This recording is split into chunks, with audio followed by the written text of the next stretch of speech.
নমস্কাৰ। কবিতাৰ শিৰোনাম ভাগৰুৱা পথিক। হেৰা বাতৰুৱা ক'ৰ পৰা আগমন, আহা বহাহি অকমান। পৰিবসাত তোমাৰ তাপিত জীৱন, একো নাই মোৰ গৃহে, যি আছে সিয়ে হ'ব তোমাৰ। কিনো কম কিনো থম, এই অভাগাই বাট বুলিও বাট বিচাৰি পোৱা নাই।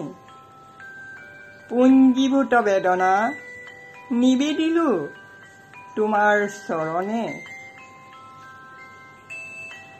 দেখিছানে কেতিয়াবা দেউতাজনক, ক'ৰ পৰা আহে ক'লৈ যায়।